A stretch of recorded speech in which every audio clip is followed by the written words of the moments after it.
What's going on, everybody? Welcome back to another electric episode of the Viall Files Reality Recap Edition. I am your host, Nick, joined by my lovely wife here at the lake. We're back at the lake enjoying it. We got the household in the brand new studio in LA. Susie Evans, right? Okay. Yeah. I get confused. Nailed it. Evans. Anyway, she's joining the household today, and wherever the household, is listening, we hope that you are having a lovely day. We had a lovely weekend. We got back to Lake. We were back in LA last week, came back to Lake. Mother Nature blessed us with some warm weather. I think most of the country experienced this heat wave, which I think people are out and about. We're up in northern Wisconsin, and we're getting 80-degree weather. I was paddleboarding. Well, today jet it's like skiing. 50 and rainy, Yeah, so it's okay. We got the weekend. It was lovely. It was lovely. Nick put River in the water at the lake. She was like, and Aw. it's right by the house. It's obviously shallow enough to where she can stand, and so she was like with all her cousins, like just playing in the water. It was so cute. We also had a fun and exciting week last week. We had a very busy Thursday evening. We went to 2 different events. We were invited to go to the I Like Me, I guess, movie premiere. It's produced by Ryan Reynolds and Colin Hanks, son of Tom Hanks. Maybe it's just my age group. Sierra, you know John Candy. Susie, do you know John Candy? I don't know. Kai. Wait, I don't know. Mary, but I'm- Sierra's close to Yes, your I know age. John Candy. Sierra, how old are you? Nick, why wouldn't you ask Mary? I just turned I'm the 35. freak here. Home Okay, Alone. 35. That's Uncle Buck. Oh, Buck. Uncle Buck, yeah. Uncle Buck. I know Uncle Buck. Uncle Buck. SCTV. Thank Yes, you. Uncle Home Buck. Alone. Okay. He's the polka player in Home Alone. Come on, Yeah. guys. Okay, I know. I didn't- Yes. I didn't have You a gotta dad ask growing up. Mary. Planes- Mary's planes- the one who bad. knows these Planes, things. trains, and automobiles. Planes, trains, and automobiles. They shut down the 405 when John Candy passed away at a young age of 43. Anyways, it's a beautiful documentary. We had a ton of fun going. They had this really fun panel at the end. Martin Short was there. Macaulay Culkin was there. Obviously, so that's many cool. of these very talented and legendary actors who had the blessing and privilege of performing with John Candy back John in the day. Candy's son Chris and daughter Jennifer. Yes, they were also there. That was cool. Very fun event. And I got to do a red carpet. It looked really nice. Aww. Okay. Mama was out. Mamacita. Mamacita. And then we hop, skipped, and a jumped down to West Hollywood, where our queen, Meredith Marks, was performing one of her DJ sets. Justin, baby, sweet baby, Justin boy, Justin. Oh my God, sweet baby, Justin. Sweet baby Boy. Justin. And Sierra joined us for that evening. The whole Marks family was there. And Nelly and I did a shot ski with, I thought we were going to do it with Meredith, but she was too busy DJing.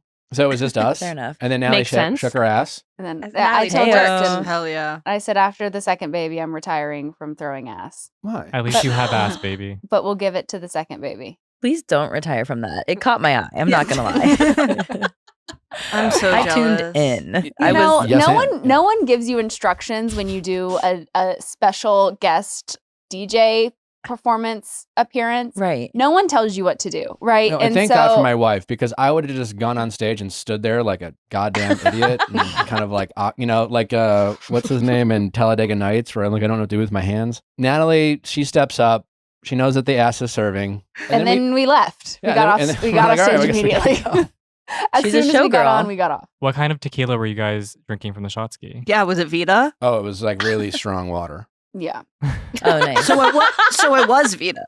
yeah, it was Vita. Absolutely. It was diluted a lot to save money. No, Wait, that was Natalie- our request. Yeah. Why are we retiring shaking ass after a second baby? Because I just No.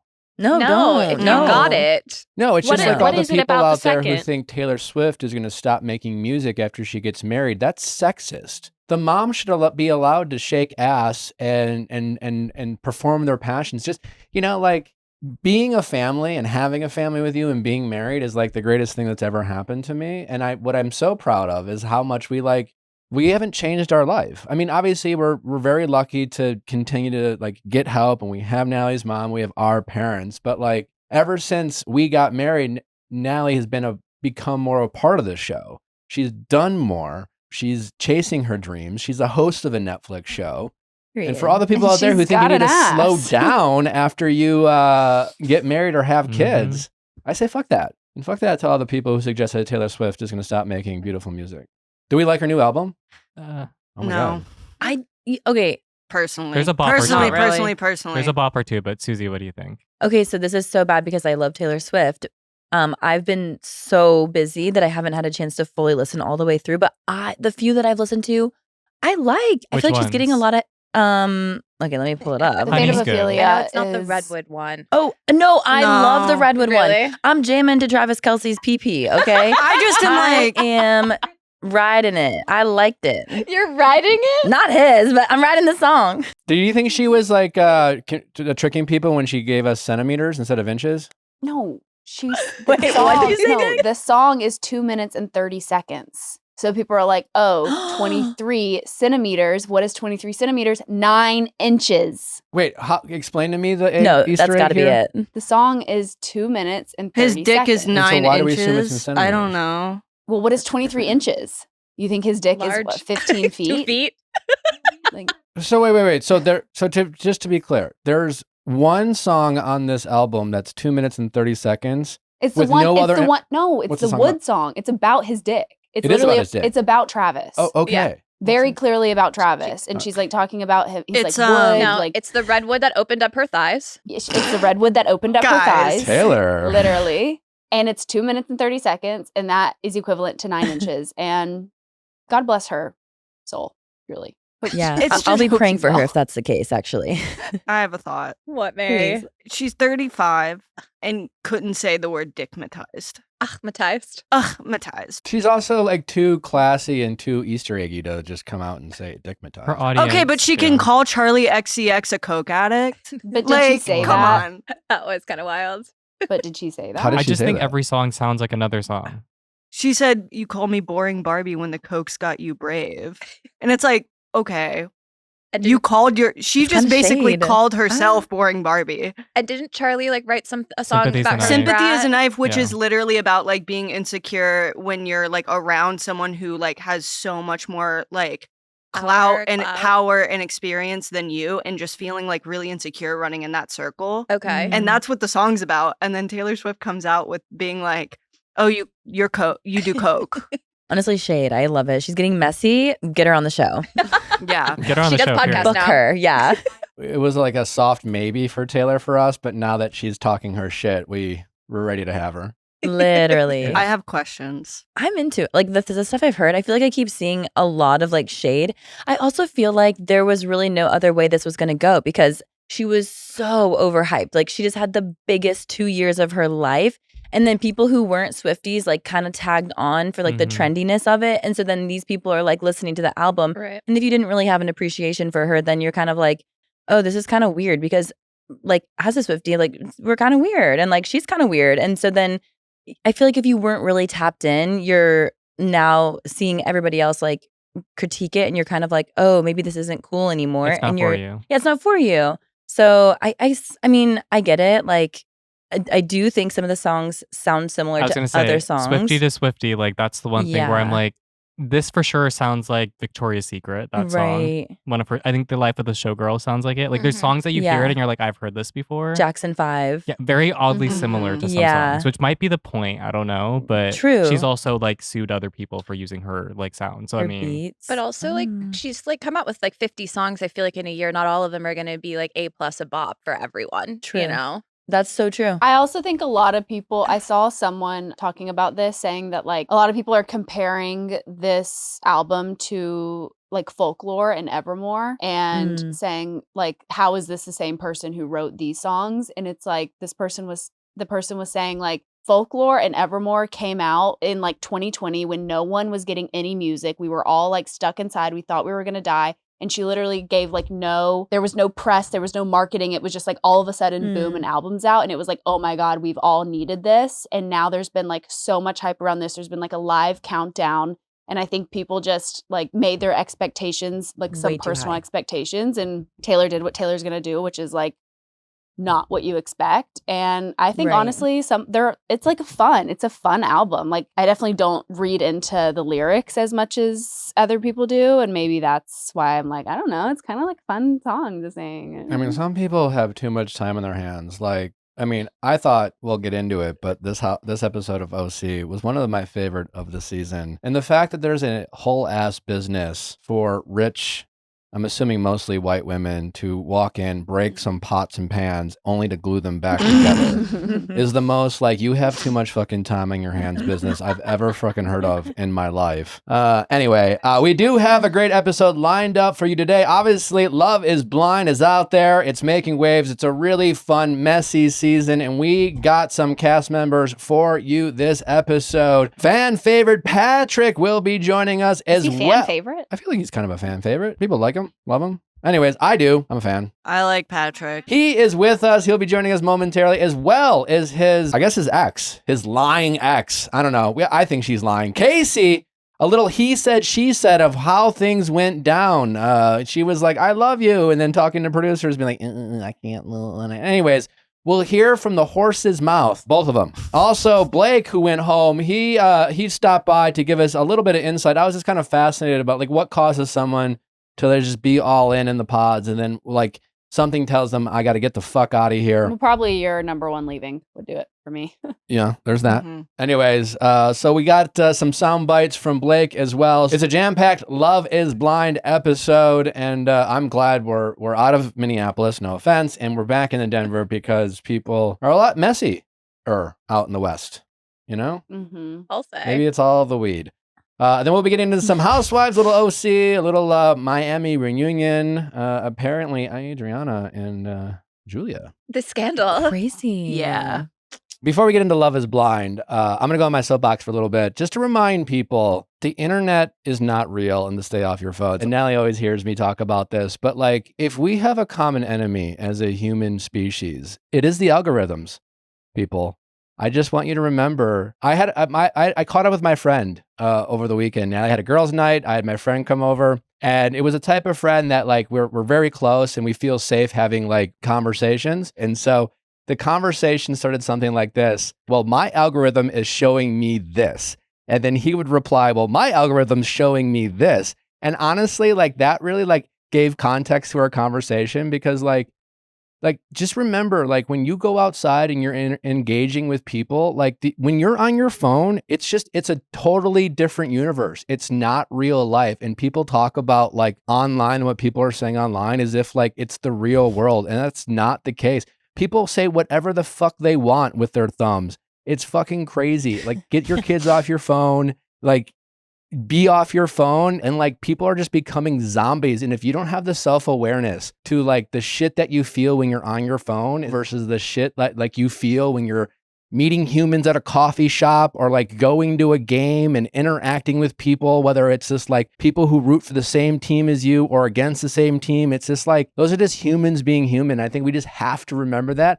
A little like just reminder as we talk about Love is Blind, because obviously we have some great guests who are going to talk about their experience and some of the vitriol that people say. Like the same people who are like talking shit about these cast members are the same people who would walk up to them in person and say, I'm such a fan, and ask to take a picture. I just think as a society, we have to remind ourselves that our common enemy is the algorithms we're being fed. Just your phone it's the Matrix. So you are tapped into a whole different universe when you're on your phone, and so are your kids. So just remember that. And that's just my soapbox. And it was a great, like we're like, well, my algorithm's showing me this. And it was that way because we weren't speaking from a place of like, well, I know this and I know this. It was more like, well, this is what I'm being fed. And this is what I'm being made to believe. Anyways, that's my soapbox before we jump into Love is Blind. Whatever. Wow. I needed that advice today, guys. I was getting some heat over the weekend. Oh, for what? Well, honestly, I posted some pictures. I was in Sundance in Utah. It was so fun. Like Sundance is going on this weekend? No. I was in Sundance. It's like an area. Oh. It's like It's like an actual place. Yeah, it's 45 minutes away from Park City where Sundance Film Festival is, but I happened to be in Sundance. And yeah, people were like coming for me. People kept DMing me saying, you're getting too much work done. You're ruining your face. And I was like, I literally haven't done anything. I'm actually just a little under the weather. I've dyed my hair back to my natural color and I didn't have a ton of makeup on. And I'm like, I just have a really big face and I was a little swollen and I was wearing my hair different. I was like, oh my God, like so many people were so mean about it. And I was like, this is my echo chamber though. I guess it's my algorithm. People were just really taking a dagger to my heart. It's like when we had a River, 1-week-old newborn at home, not sleeping, and everyone was like, Nick looks so old and tired. It's like, yeah, we're not sleeping. We have a newborn. Literally. Yeah, fucking duck. I'm like in dad mode. Like, yeah. But it's hard when you like go online and people can just say anything and you're like, oh my gosh, like you think I'm getting work done, but like I'm actually just aging and a little swollen right now. or like I'm old enough to professional remember online. when text messaging became a thing. Like when, I had my first cell phone in college when it was like a thing to even have a cell phone and you were paying 10 cents per text. Like I'm that old. And when text became really like part of like mainstream communication, like when I was dating, like in college, like girls I knew that were like shy and like very demure would like text things like, do you want to fuck? Like, I'm like, huh? Like, like the disconnect with your phone, you know what I'm saying? It allows people to just say whatever the fuck they want because it's like, you would say something via text, but in person, face to face, you would never have the guts. And it's just like everything's in short form clips. It's why I actually love what we do because at least, we are a part of the internet, but we're in long form and we provide context and things like that. So it's just like, I don't know, it's just something to remember when you're feeling rage and you're on your phone. I don't know. And Susie, you look beautiful. I hope I can say that. Yeah, you look great. Thanks, guys. This has actually pushed me to get work done because I've been wanting to. So I'm like, That's awful. You're like, I'm like, broke oh, okay. now, So if you're gonna tell me I have it already, then I'm actually gonna go get a facelift. She said What were you? So did you have fun in Utah? Like you run into any Mormons? No, I literally did. I went to lunch at this place called Cubby's and like 50-50, like half the people in Utah were like, you have to go, and half the people were like, it's a chain. We went and I thought it was like pretty okay, good. But we ran into Demi. She just had left Mormon the Wives Cozy Demi? Earth. Mormon Wives Demi, Okay. yeah. Speak about somebody perfect, flawless. Yeah. No one has anything to say. Her face was literally stunning. Mhm. I was like, wow, it's unreal. Did you Her talk eyes. to her? Gorgeous. Yeah, we talked to her for a while. She was doing the Cozy Earth like in bed RHOC challenge. Did you see that? No, I didn't see any of it. So we just got like, she had a wonderful experience. Didn't Jesse have something to say about her doing the Cozy Earth? Yeah, the women are back and they're beefing. Demi was asked by our favorite lie detector operator from Real Housewives of Orange County and the Lisa Vanderpump interview. Yes. If she thought that Jesse was a good colorist and doing extensions, and she said no. And wasn't Whitney the one that asked her the question? Yes. Yeah. Yes. And then Jesse has been responding from like being inside her G-Wagon saying, I'm just chilling in my G-Wagon instead of competing for $25,000 in a bed.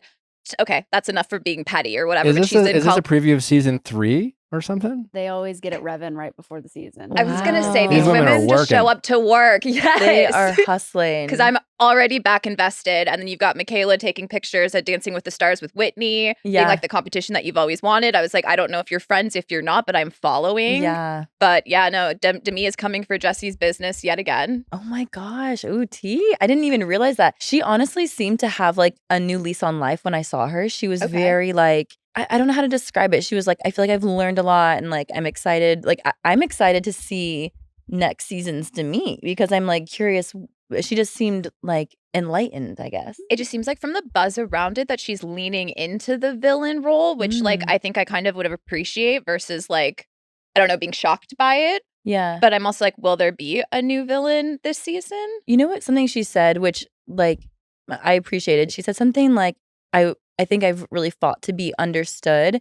And I think moving forward, she's going to try to understand and kind of, I don't want to say surrender, but like not fight so hard to be understood because sometimes you're just never going to be understood. It was something along those lines. And I'm like butchering it. But the way she said it, I was like, oh my gosh, I really respect that. I really liked the way she came across and she was so lovely in person. I mean, I've always enjoyed Demi's company and having her on the show. And obviously she was caught up in some stuff in season 2 that, the information we got, some of it we didn't like fully understand. But yeah, my experience with her in person has been nothing but positive. So I'm glad she's back on season 3 and excited to see how things unfold. But it'll be interesting. Well, I have got to talk about Love is Blind because there's been so many instances in this show where I am so icked out, cringed out, cannot believe people say this in general, let alone on a television show. I think starting with Mike, who said to Sparkle Megan that he can't wait to have the hottest, sexiest kids. That felt weird and definitely uncalled for.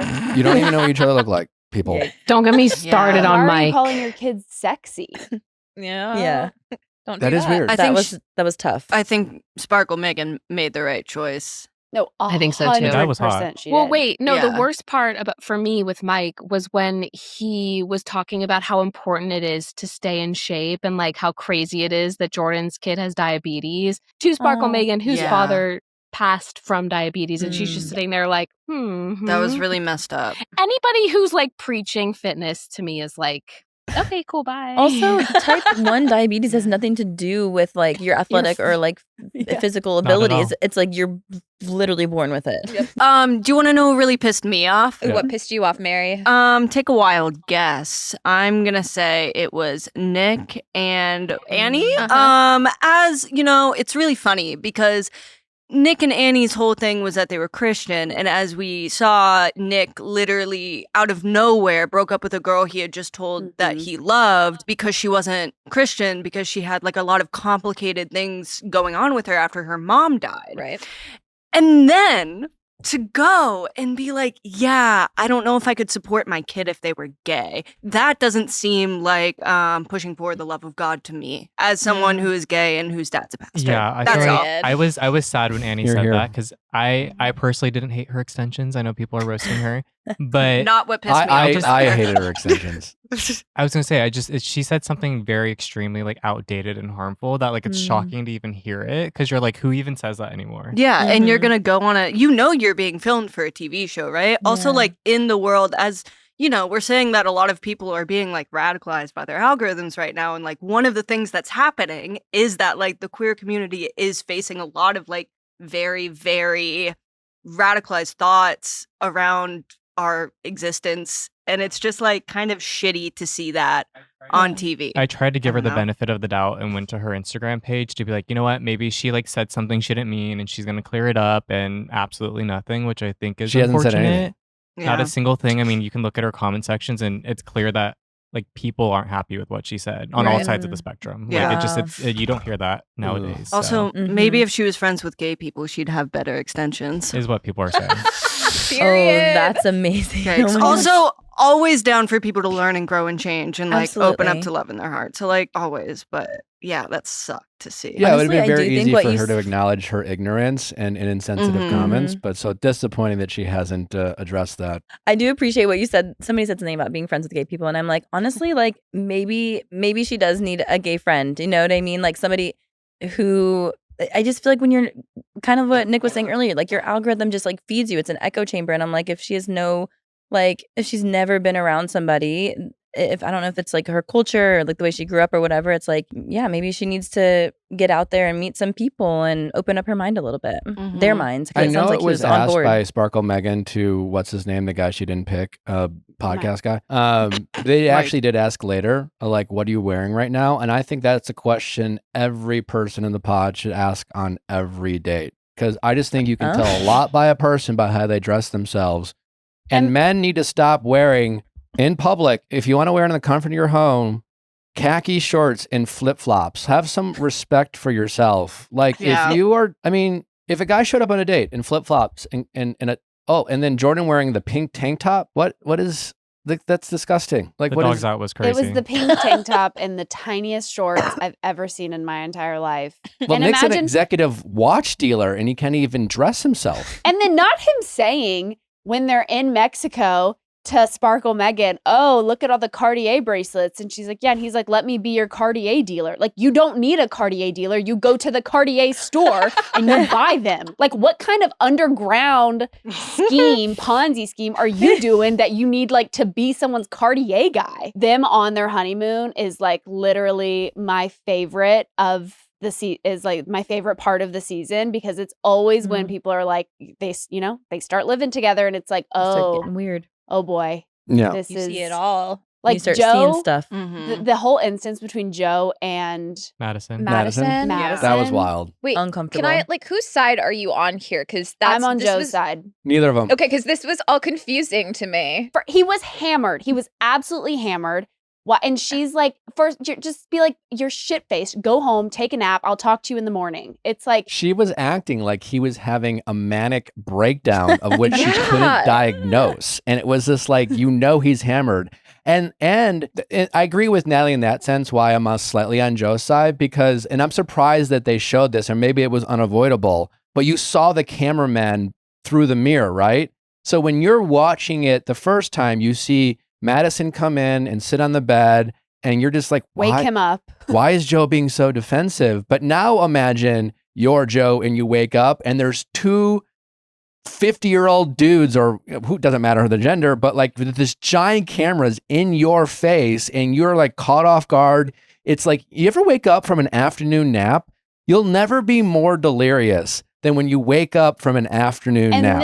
And then add that in with being absolutely shit-faced. Hammered. Yeah. And so I get why he's a bit defensive. I was just wanting him to be like, I'm fucking hammered. I'm sorry. I drank too much. But the reason he didn't say that is because he's on camera and he's just like, no, but also the number one thing people do when they're drunk is be like, I'm not that drunk. I'm fine. I'm like totally good. I've only had two. Like the people who are the most hammered are the ones who don't acknowledge it. So of course. That being said, he does kind of seem like a bad drunk. 100%. And that's why he's single. Yeah. I'm Team Madison in all of this. Yeah, I was going to say also like knowing her condition, because it hit me like halfway through that situation where I was like, he's obviously like blasted and he doesn't want to say it on camera. And he's like, don't say that because you keep saying like you're super drunk or whatever. Mm-hmm. And then I was like, okay, well, maybe she has chosen this person thinking like, oh, this is somebody that will be aware and conscious and like be able to provide care for me as I possibly lose my vision. And then to see the side of him where he's so drunk on the first night that they're all together. And she's like, oh my gosh, like this guy's a loser. Like he can't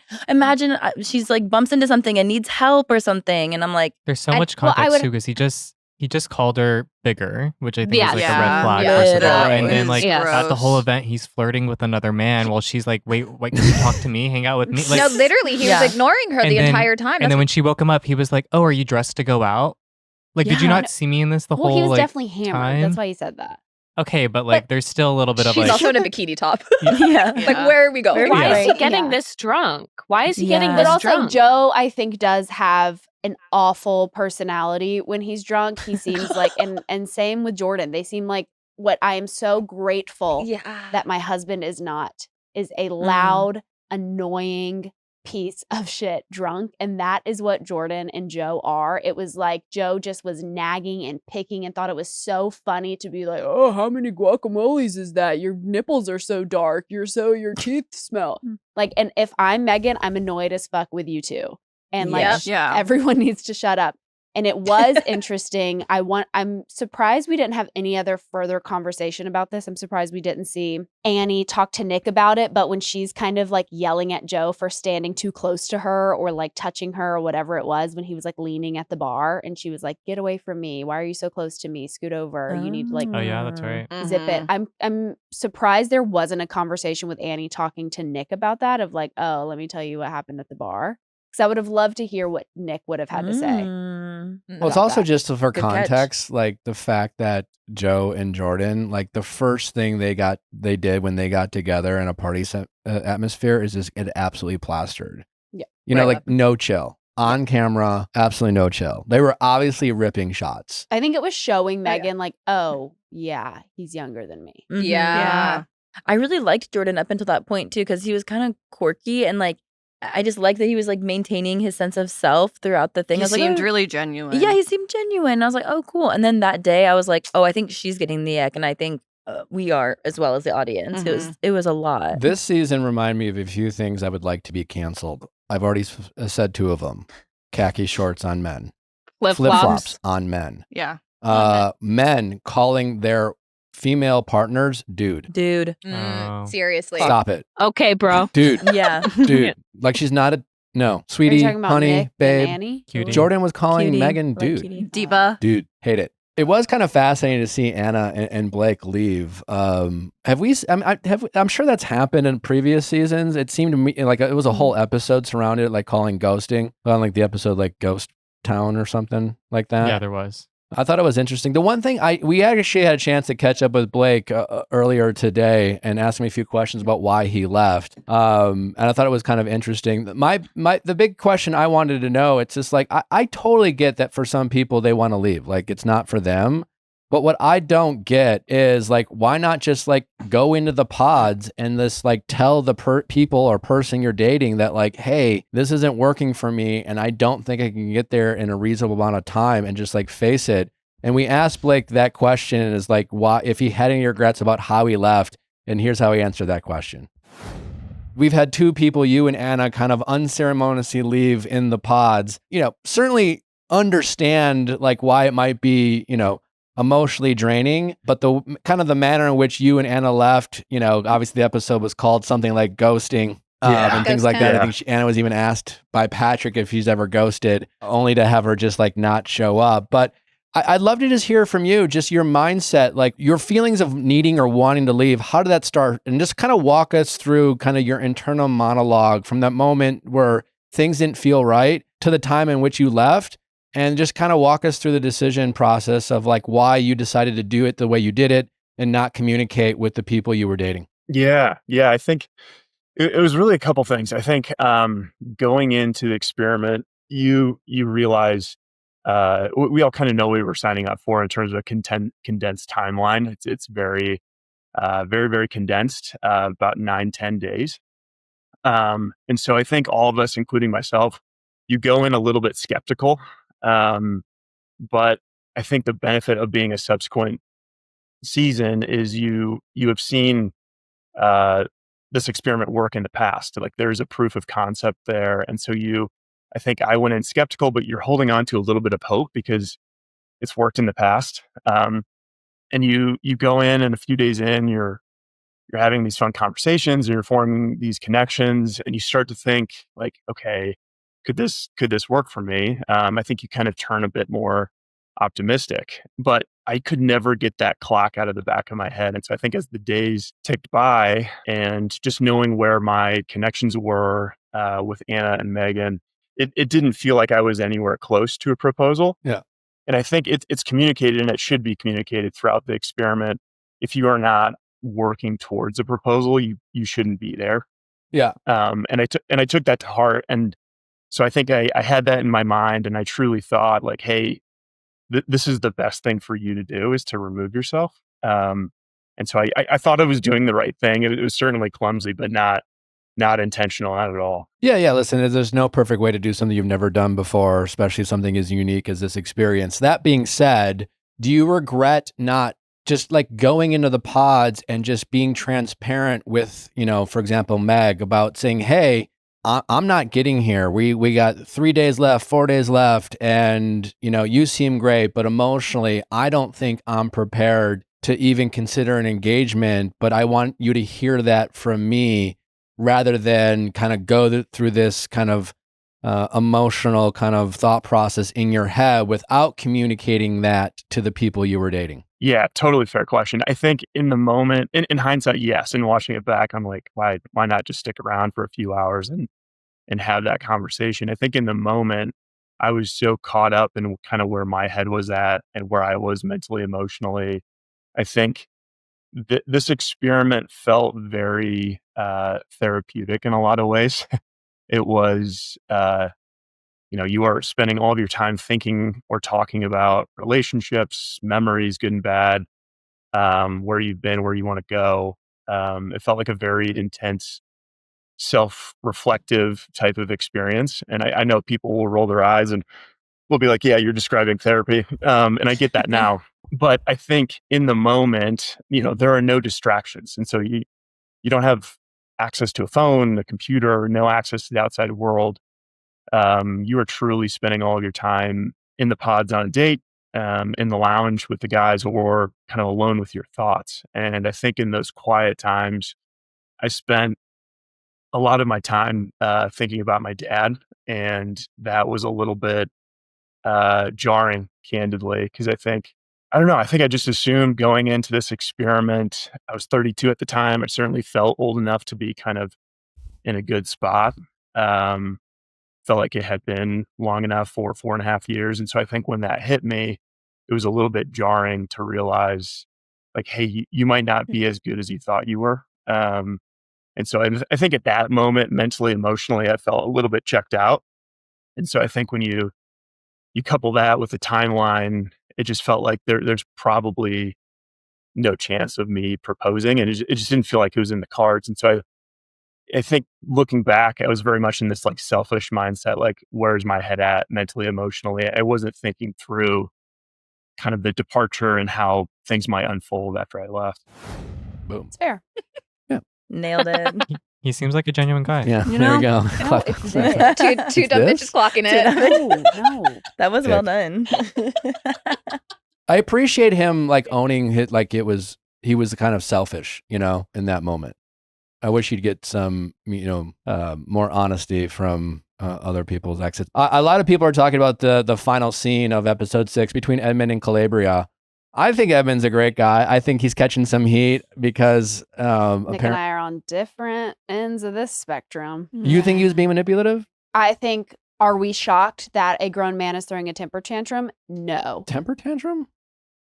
You don't think that's what it was? You It don't seemed think like an emotional breakdown. every time he breaks down, it's not giving temper tantrum? He is a very emotional person, that's for sure. But I think if No. it was a woman in his position who was crying after everything that they didn't agree with, they would be called manipulative. And it would be like, I don't. It 100% be like, oh my God, she's just crying because she wants him to feel bad for her. She's just crying because, I and would because call it's it a guy, annoying. we're saying like, oh, but we want men to cry and to express their emotions, which we do. But I think he uses it in a way where it makes Calabria feel like she has to be like, oh, wait, no, that's not what I meant. Wait, I'm sorry. Hold on. Let me hold you. My handsome king, my sensitive baby.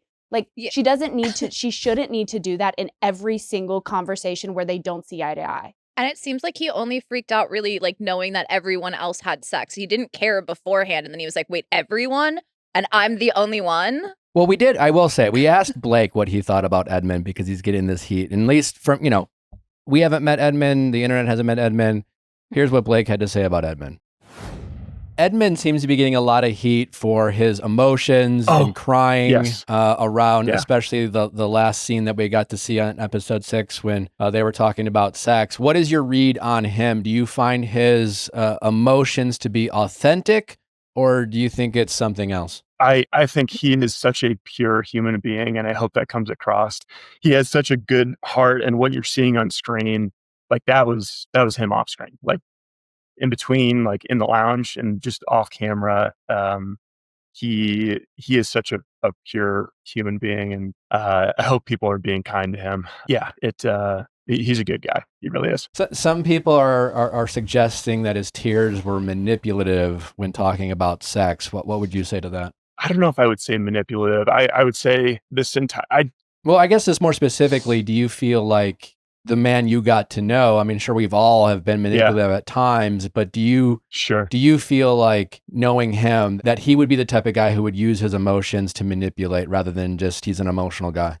No, I don't think so. I never experienced that or witnessed that with Edmund. I think he just comes across so genuine. And anytime I've had a conversation with him, whether that's in a group or a one-on-one, I think that comes through. And so, no, I wouldn't say it was manipulative. I think emotions were running high in the moment, and I think it probably got the best of him. And that entire day, watching it felt very stressful. So I imagine being in it was far more stressful.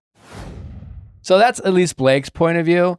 For context, Calabria, like, if you listen to Ask Nick episodes and you hear me preaching about the difference between hookup culture and dating culture, and you have to like treat them differently, knowing that she's going into this experience, knowing that a wedding is like a few weeks away, like it doesn't matter what she's done in the past or her dating history. Like if this whole experience is about making new decisions for yourself and recognizing that your dating life hasn't always worked out and you want to make different decisions. So I say props to her for like setting that boundary and saying like, I don't need to fuck you or have sex with you to like know that I'm in love with you or know that we have sexual chemistry. They can round all the bases and not go home. Like, she doesn't need to have sex with a guy to know she wants to marry him. So like, I think that's awesome that she set that boundary.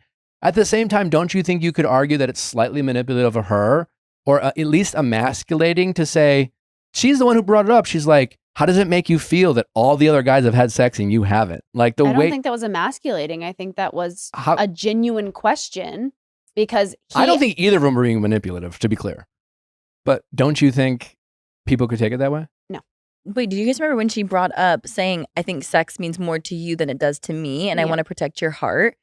I think in that moment, I was like, oh, is she kind of seeing some of what we're seeing as of the audience, where we're kind of like a little bit concerned with some of his behavior? And is she like, oh, I don't know that I want to like go have sex with him, because I mean, I know I'm that way. Like if I'm having sex with somebody, I'm emotionally connected to them. So I don't know. I feel like maybe she's kind of clocking in on some of the behavior. Maybe she's trying to feel it out. Do you remember the DC cast when there was like the one couple where he was like, you just slept with your boyfriend like 3 weeks ago Oh my God, or whatever? Yes. Yeah. Like that's what this reminded me of, where it was like her being like, that was a random person like a year ago, and Yeah. him being like, but that meant something and you don't care about me, and her being like, this is the end of the conversation because like you're taking things you just found out and now making it into something. Yeah.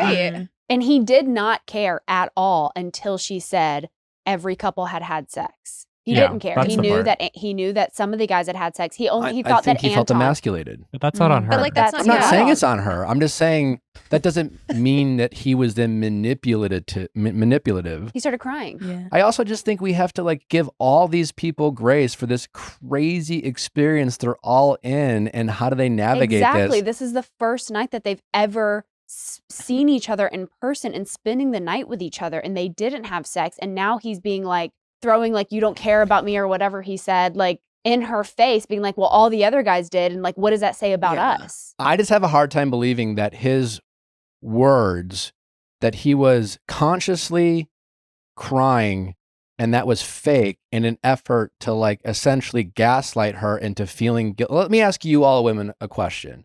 If a guy started crying in an effort to get laid, would that work? Out. No. I am out. Actually, I see where you're going with this. I think there's a Probably world no. in which when he starts crying, then you start comforting, then you get a little bit deeper, then there's that emotional level that you kind of go past, and then you start kissing, and then I think it could turn into sex 100% because you've like crossed this emotional barrier I of like guess. you're there for this person. But the thing about him is he cries constantly. He cries about stuff that like And you think it's a tactic he is consciously using to get his way? I don't know. I don't know him very well. But what I have seen of him is after that conversation, I don't think there was a world in which tears was a response. And I think because the conversation was around sex, it felt manipulative to me. I thought it was interesting to compare that scene to the one that they had prior on vacation, when she was talking about like, oh, like if we were at a bar and you saw this guy like touch me, like what would your response be? That was and very he was like, interesting. he basically was like, I don't want conflict. Yeah. But then It's like nothing. You wouldn't just say, Yeah, he "Hey, would do- He hey, said if dude, it wasn't a Please hug." be respectful to my lady." yeah, He could ask nicely. yeah, and I haven't completely figured out how I feel about Edmund yet, because he kind of, there's parts of him, like his quirkiness, that I'm charmed by and Same. reminds me of a very close friend of mine. But yeah, it was that comment, and then also that in tandem with the way he reacted about sex and started crying. It just felt a little like there's something happening here, and I don't quite know if you're the man for her. Well, I I, think I also wouldn't be surprised the way it was cut together. You know, sometimes these like intense conversations with intense topics really require the nuance in the context. And for a guy who comes across as very like emotionally loose and kind of eccentric, I think it could be very easily his behavior taken out of context. I just don't understand the jump from, okay, everyone else is having sex, to like, I'm too fucking nice. This is what happens. Well, that's what I I'm mean by too- editing. Yes. To me, that made no sense how it jumped from that. And to me, like, I feel like we're missing a big chunk of that conversation. Because it does look like that's what makes it more so manipulative, is the fact that it's like all of a sudden we're going into this whole like bigger issue that you have with yourself, that like this is something that constantly happens to you, while she's sitting here being like, Yeah. I don't need to have sex with you tomorrow, but we're going to spend the rest of our lives together.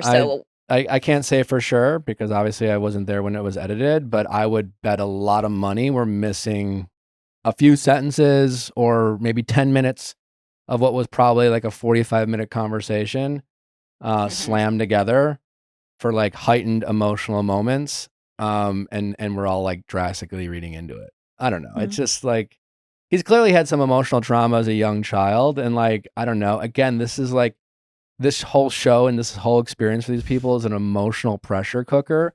Some handle it better than others.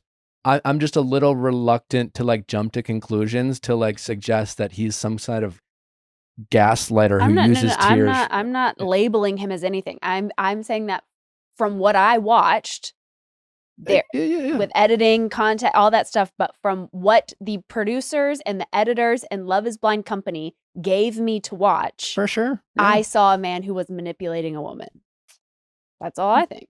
Maybe you can disagree, but that's what I think. I guess it could turn into that, but I would think that most women would get the ick from a man crying, and most men aren't getting laid after. I think because he cries all the time, she definitely is not gonna. It wouldn't get him laid. Mm-hmm. And I think if there was a valid reason for him to have gotten upset, then I think it could have brought them closer and could have like unlocked a new level of vulnerability, which then could have led to some like. Fair enough. Who do we think is gonna make it? Honestly, I don't know of anyone. I really don't know. Still really like Jordan. Yeah. There's gonna be one couple that gets married. I mean, we watched the preview for the next batch where Anton and Allie are together, and he's like, "Is this like what you think?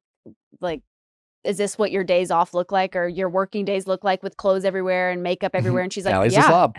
She's like, "Yeah, it is." She said that from the jump, though, so he has no one to get mad at but himself. She's like, do you think she's more of a slob or he's more of an OCD guy? She said from the jump that she goes, I'm messy and you might have to pick up after me. What else did she say about... There's a difference between a messy person and a disgusting person. What else did she say about like him being able to pay for... I feel like, yeah, we're gonna get I think there's some goodness coming into the next batch for sure. And it's always fun when they all see like the other people they almost chose, or like, you know. Yeah. That's my favorite episode. Or it's just like, oh, if there was even a tiny crack in the foundation, let alone gaping hole, it's gonna crack open at this night. Gaping hole. Well, the biggest I think controversy was the breakup between Patrick and Kacie, and we have them both for a little he said she said. But before we jump to them, I'm just curious you guys' opinions about the situation. What do we think? We obviously have already talked to Patrick and Kacie without giving too much away. What is your take on each person? I mean, my take in the name of Taylor Swift is it's a story that we know all too well. Like, I mean, I get it. Taylor talked about it in the DC season. Like, I'm half Asian, half white. I know that reality of where like there is a stigma or that Asian people face where it's like the second you know they're Asian, like they're not seen as attractive. And I think he said it on camera. Anna admitted it too. And like Kacie assured him that she doesn't care. And maybe she doesn't care. We don't really know. But then I can see his reaction where then he finds out she kind of did like a double-sided in the show, in the episodes of like, I'm just not obsessed with him. Right. Justin, I'm curious, is obviously who's someone who is Asian and feels this stereotype in reality. Right after they got engaged, right before the reveal, they were interviewing Kacie, and I don't know if you clocked this, and maybe I'm reading into it, but she's like, I know he's Asian, and then she like grimaced, like it's almost, she was like, I know he's Asian. Like, did you, or am I reading into it, or did you feel that from her, and were you surprised by how she handled things? I mean, I don't want to label her, but I do think, and I'll be clear too, like I'm half white, so I think I privilege a little bit differently from people that are fully Asian, but I think she wanted to tell herself that she was into Asian people, and she did say like, my brother is dating an Asian girl, or like this and that.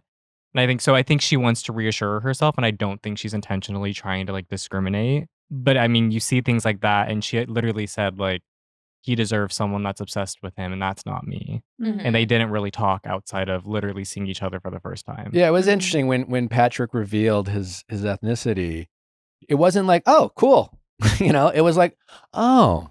And it was just so weird. Like, you could tell he was hesitant. And like, if someone is like being like, especially on this show, but like even in general, if you're like, oh, asking someone to talk about their trauma and they're hesitant in any sort of way, I would always be like, you know what? Just at your comfort level. Yeah. We don't need to get into it.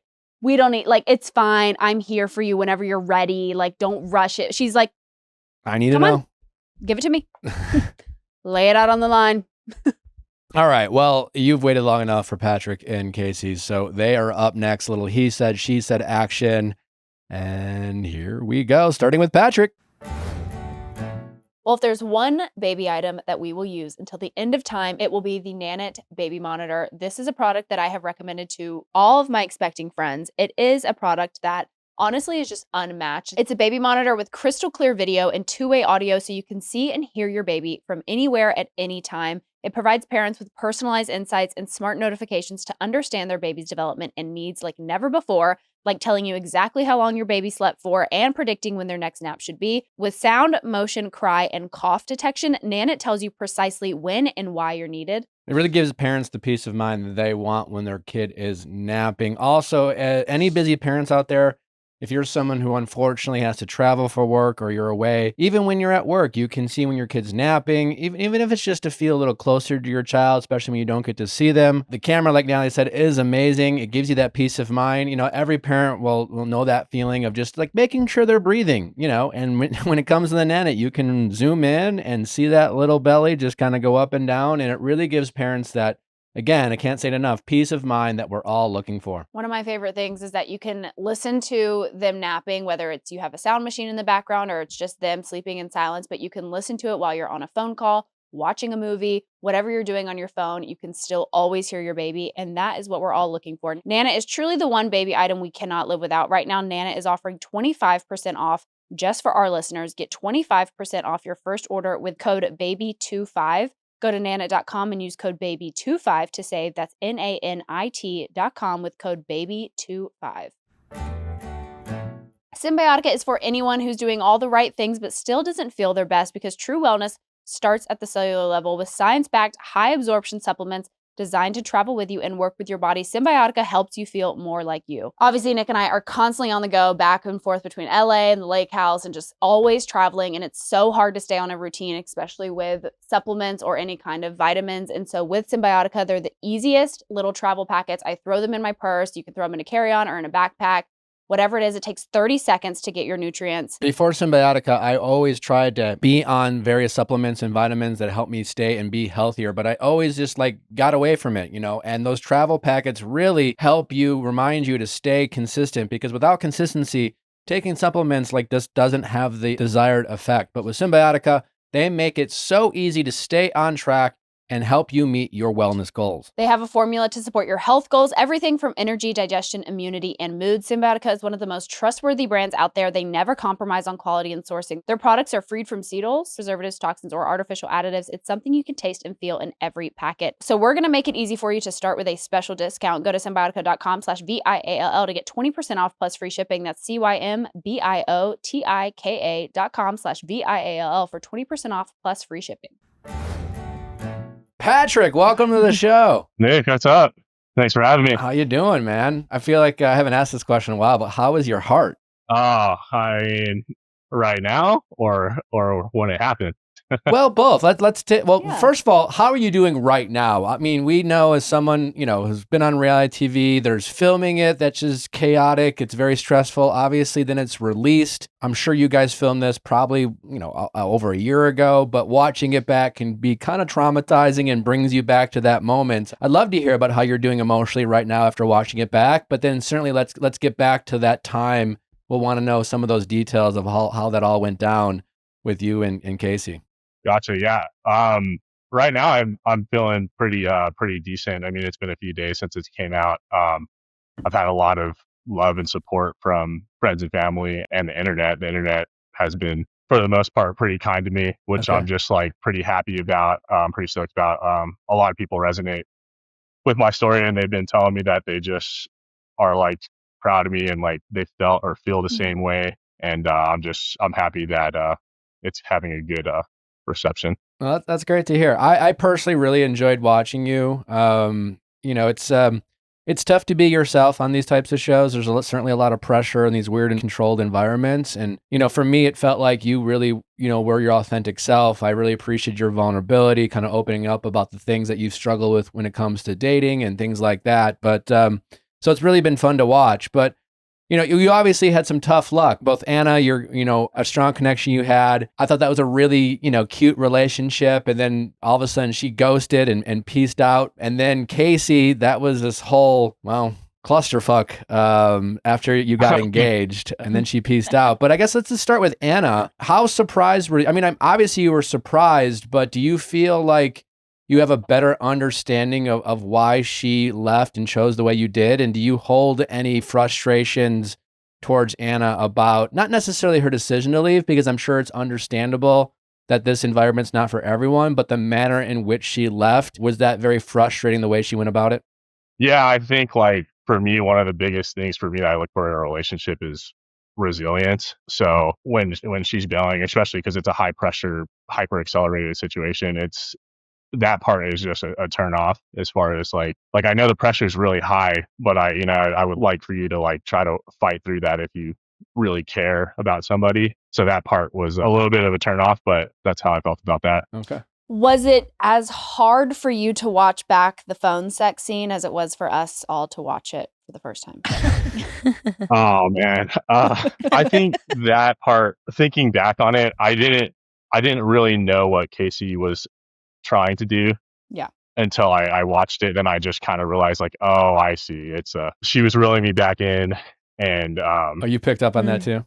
Yeah, I picked after watching it. I mean, at the time, we're knee deep in this thing. I'm not thinking much about intentions. I'm just thinking I'm trusting this girl. We already had a conversation about trust. We both told each other our deepest insecurities, so we're bonding at this point. And I'm just cool. I'm down to hang out in person and see where it goes. So it wasn't as cringy for me, just because our relationship was actually more genuine than it seems that it came out to be.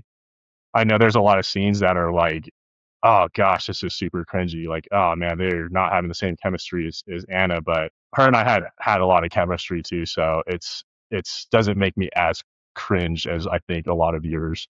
Well, it's also always important to note that I think the audience forgets, right? When we're watching it, we see both your faces. And then so because of that, we can judge, the audience projects their opinion on what they think of each couple, right? Well, you guys don't get to see each other.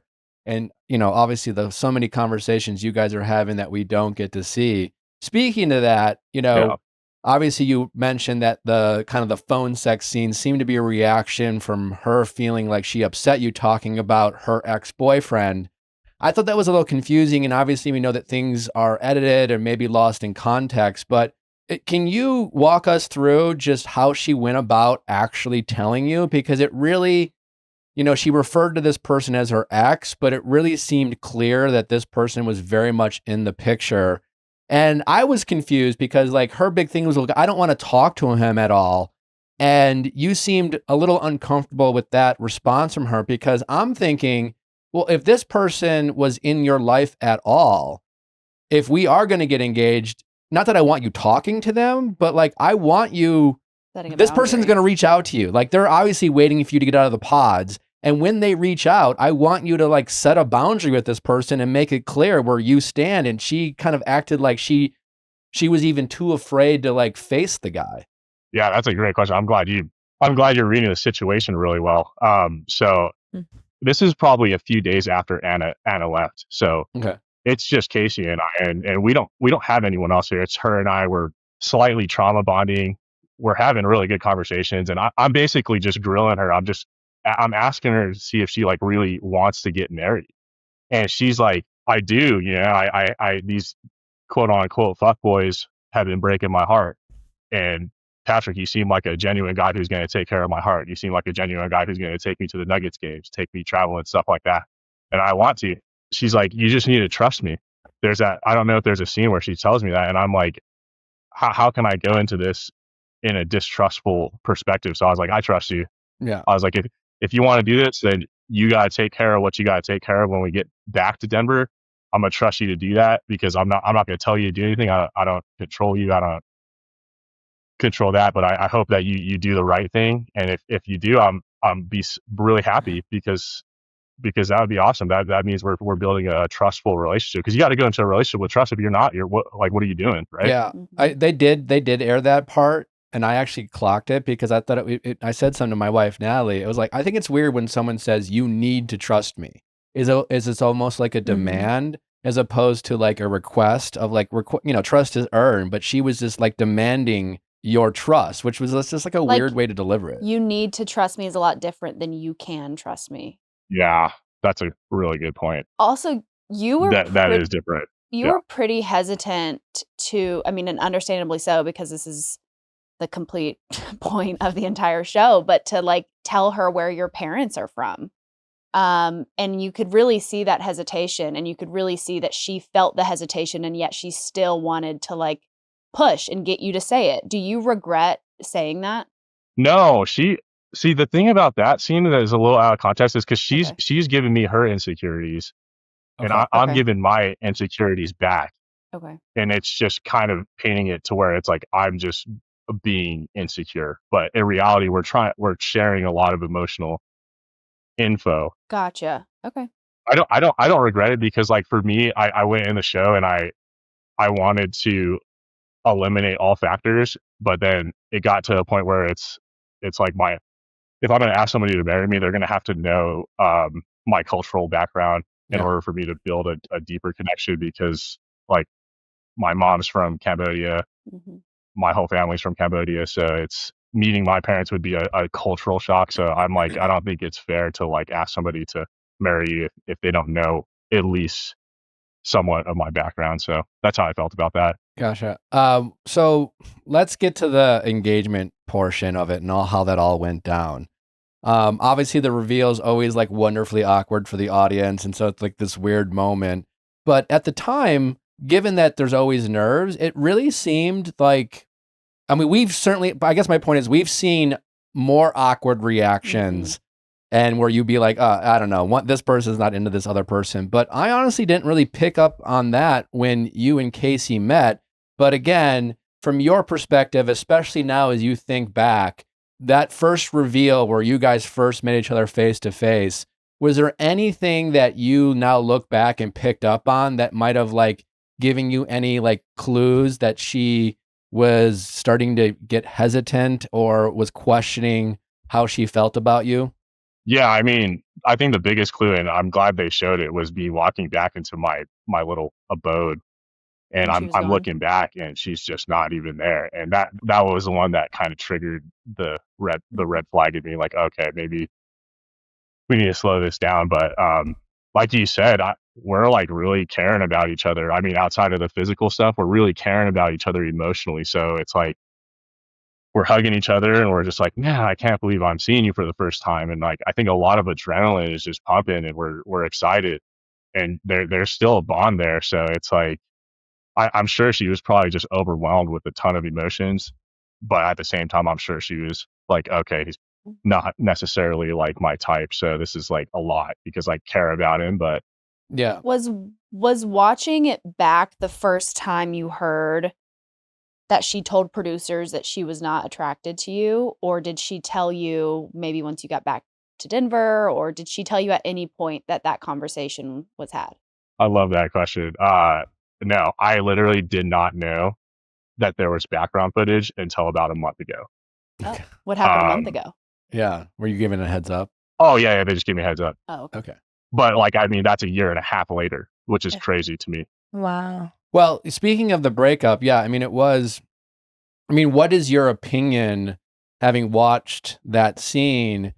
Because it was just like, I've said this many times, I'm a fan of the show, but love is not blind for me, man. I could never go on this show. Like, physical, I'm not going to pretend that physical type isn't super important to me. And like, if I was on that show and they revealed someone, like I would be like, all right, see you later. And it would just, honestly, I would have appreciated Kacie a lot more if she would have just owned it and just said, hey, listen, like I joined this experiment hoping that I could see past physical. I've had problems with leading with that, but turns out, no, I'm more superficial or just like, I care about physical attraction, sue me. But like, it was just really hard to watch her lying to you, right? Like constantly saying, I love you. And I felt for you in that moment because like, it's really, you're trying to trust, you're trying to trust someone. you care about this person, you're trying to give her the benefit of the doubt, and you're just asking for her honesty. And then every time you're asking, she throws in this, I love you. I mean, for all the people who misuse the phrase love bombing, this seemed to be your typical love bombing, which is using the word I love you is a way to like manipulate the situation and, you know, give someone a false sense of confidence. In her case, it was she didn't want to look bad. She didn't want to have you think that, you know, I don't know what she honestly wanted. Well, I'm looking forward to hearing from her perspective, but you must have been pretty angry watching it back. For sure. I agree with you. It's like if I'm not physically attracted to you, it's like so much easier to just tell me rather than like string it on. And I think a lot of people are pretty truthful and honest. A lot of people would have done the same thing like you would do, Nick. You wouldn't do the show, and you openly admit you wouldn't do the show. Like it's okay to like say that, hey, I just tried the experiment. I wanted to see where it was going to go. It doesn't work for me. Like that would be like way more honorable. Like for her, it's weird because like I have to give her a little bit of grace just because like we do like I'm really certain we like pretty much we do care about each other. And she's like trying not to break my heart because she cares. I think she really cares, but she can't like come to the conclusion that like this is not going to work out. She can't tell me, and it's so hard for her to tell me. So I think it's just a lot of whatever she's dealing with, and well, and I think that's what happened. It was tough because we were watching with Nick's father, my father-in-law, and the scene. You know, obviously we watch her say to the producers like whatever she says, and then goes back to the two of you where you are asking her like, do you just don't, if you don't want to go to Baja, like that's fine, we'll just go back.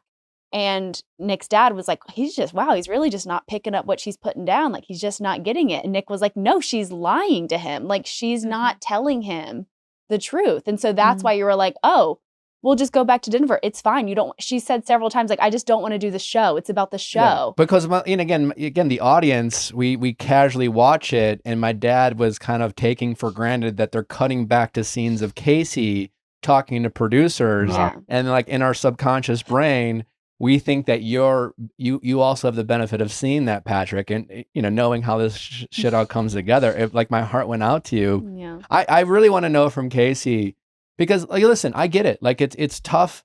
It is tough to deliver bad news to someone, but I'd be willing to bet that Kacie has dated men that have been just as dishonest and not as truthful about their feelings towards her. And I bet she got really mad at them for not just being upfront and honest. And I'm wondering if she would want someone to treat her the same way she treated you, Patrick.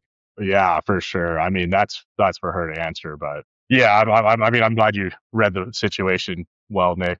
I mean, you hit it spot on. I think she just didn't handle it the right way, and yeah.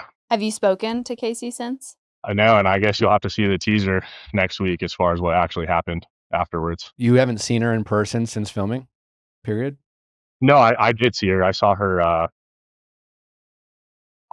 right when I got back. Not in person though. Or not one-on-one, I'm sorry. I asked for a conversation. I asked for a one-on-one thing. There was a lot of pressure because a lot of the cast members were already back and they wanted to hang out. They wanted to see us. They missed us. And we literally just got back. And I was just like, hey, let's have a conversation before we see everyone. And she was like, I need time. What's up? What did she say when you requested that? She just said that she needed time. She wouldn't even give you a face-to-face? Not even a phone call, man. So wow. But you'll see. I mean, hopefully this is like I'm explaining it better here because I think I'm pretty upset in the next batch of episodes when I explain it. But yeah, I didn't get a face-to-face conversation or a phone call. I even requested just for a phone call. I just told her, I was like, let's just be friends. Like, let's talk it out. Like, well, I asked her, like, what is it about me that's like made you not want to go to Mexico? And she just gave me the, hey, I need more time. And I was like, that's fine. I was like, can we just have a conversation, a phone call, please? Because like, again, correct me if I'm wrong, when she broke up with you and she's like jumping into your arms like it's the Bachelor show, you must have thought there was a legitimate possibility that you guys would get back to Denver and just like, grab a cup of coffee, maybe just like you said, casually be friends and at least be open to like exploring a connection outside of a TV show, outside of the pressures of any artificial timelines. But clearly like that you found out the hard way that was not true. Yeah. But I mean, it's all good. I think it helped me in the long run because it made me really do like deep inner work as far as how I'm approaching relationships and what I will tolerate, what I'd accept. So I just went on like a really deep healing journey after that. After I had the closure in my mind that this was just the ring around. So who are you rooting for out of the couples that we have in Mexico right now? All of them. Oh, that's nice. Do you have any favorites? I love the boys. Shout out to the boys if I can. Well, let me ask you this awesome. before we let you go. I'm sure you've followed other online commentary and people's opinions, and the internet can certainly, jump to conclusions. Of all the friends that you have on the show, is there any kind of like theme or criticism that any one of your cast members are getting that you find to be inaccurate or untrue that you would want to maybe just come to their defense? Yeah, I'm trying to keep up with some of it. I don't want too many people to hate on Anna. She gave me the respect of like having a conversation, or at least reaching out to me, saying like, "Hey, do you want to talk? Hey, do you want to get coffee? Can we meet up?" So at least for her, I can respect how she handled the ghosting and stuff like that. Do you think it upset Anna when, I'm not sure who, maybe it was Mike who said it, but said something about like, yeah, well, you don't want to be fucking your sister or your twin or something, saying like, oh yeah, like, do you remember what I'm talking about? Yeah, I do remember that scene. Yeah. Do you feel like maybe that would have upset Anna? Did y'all have a conversation about that at all? I wasn't the one that said it. No, I know. But just like, yeah, I feel like it was Mike or somebody, but just, I mean, I'm sure like you were part of the conversation. So I don't know if like her being like, hey, what the fuck, Mike? Oh yeah. I think I'm not sure what she's dealing with right now. I'd have to have some conversations before I even really know how she felt about the show and stuff like that. Gotcha. Okay. Anything you want to leave us with, Patrick, before we let you go? Yeah, I just hope the story resonated with a lot of people that have struggled with like minor identity crisis. I hope it's inspiring for people to be vulnerable regardless of their insecurities or whatever. So I just hope that it touched the right people, even though maybe they hadn't painted things out a certain way. But so if we get a chance to talk to Kacie, is there any question you would like us to ask her? I'm good. You guys can figure that one out. All right. All right. Well, take care, buddy. Right on. Thank you. All right. Bye. Bye-bye. All right. Well, we heard from Patrick. Up next is Kacie. Kacie, welcome to the show. Hi, thank you for having me. Well, thanks for coming on. We appreciate you taking the time. You obviously made some waves this season with your appearance on Love is Blind, and more specifically around your exit around Patrick. And, certainly like we love these shows. We love watching it. We know that reactions can be divisive, but, as someone who was caught up in drama, we always want to give people like you an opportunity just to, explain your side of things. We certainly know there's a lot of pressure that goes into these environments, and there's, sometimes hindsight's 20/20. For example, like we just talked to Blake and he was like, like after looking back, I would have done it this way. I might have done it differently. So we're looking forward to hearing your point of view about the situation. But just for starters, I'm just curious, watching it back, I guess, do you have any regrets about how you went about your experience as a whole on Love is Blind? Well, watching it back, I have a lot of regrets. It looks like I have one brain cell going most of the time, but I don't think I would take back how I handled things with Patrick in the end. I wear my heart on my sleeve. That's how I felt at the time. It's a crazy experience. Yeah. And no, I don't regret it. Like a lot of people are like, why didn't you just go to Baja? I think that probably would have been the worst thing I could have done for us. I think it makes a lot of sense that if you realize that you weren't feeling it, to just end it. I definitely think that's, might feel harsh in the moment, but the kind thing to do in the long run. I think we're like, I guess just to be honest, and again, we know this is a TV show, but I just want to as a viewer, I'm a fan, so I'm just giving you the fan perspective. Yeah. I know. It just was like, why, I've said this a million times. I love the show. I would never do this fucking show. Cause like love is not blind for me. I mean, you've seen my wife, she's stunning, she's beautiful. And like, she has many great qualities. Like it's not blind for me. And so I think that's okay for people to say. I know there's a lot of pressure, on you guys as cast members, but like when you broke up with him, it was tough to watch you constantly tell Patrick you love him, when you obviously had the back and forth with producers, and it was just clear that you were out. Like you knew that he wasn't your guy. You knew that you weren't going to date him. And I understand if maybe you wanted to soften the blow, but it was clearly confusing for Patrick. And do you at least regret constantly saying, I love you, I love you, I love you, while you were breaking up with him in that moment? In the moment, I did think I loved him, and I do regret how I went out that way. It was gaslighting or leading him on. But when I talked to producers, I mean, yeah, it's a show. Like I didn't fully know that conversation was actually going to be played. I would never want to I didn't want to play into his insecurities. The whole conversation was about, what he looked like. And I felt horrible. Like I thought I fell in love with this guy. As far as the goodbye goes, you're surrounded by a ton of producers and cameras and people you don't know. And when he showed up in that moment, I did feel like, frick, am I making a huge mistake here? Should I stay? I felt comforted by him because he was kind of this one person that I thought I really knew. And I did have intentions of trying to date him when I got back to Denver. As far as being on camera and doing it, we're talking about marriage. We're talking about a huge thing. And at the time, I didn't know if for marriage, if my attraction could grow that much. But maybe we come back in Denver, see how it goes. Unfortunately, that ended pretty quickly when we got back. So okay, we had a chance to talk with Patrick, and he mentioned that when he got back, he tried to reach out to you. He wanted to talk with you. He was even open to something as simple as a phone call, but I guess you were just unwilling to even do that. So I'm just curious from your perspective, why didn't you at least give him the benefit of a conversation or even a cup of coffee, or just totally. I mean, again, I get it. You weren't into the guy. People are allowed to break up with people. I think that's totally fair. But I just what do you mean by you were open to dating him? Because I guess from him perspective, I think he would be surprised to hear that. Yeah. What's super great about today is there's receipts, and that's actually not how it went down. Okay. He did not reach out to me. I reached out to him. We got back on a Friday, and he wanted to have a phone call or meet up immediately. And I was just listen, I'm so emotional right now. I just got home. It's not going to be the outcome you want. Obviously I'm a very emotional person. Look at me. My emotions were all over the place. I was let's just give it to Monday or Tuesday. I want to talk to you. I'm so glad I had this experience with you.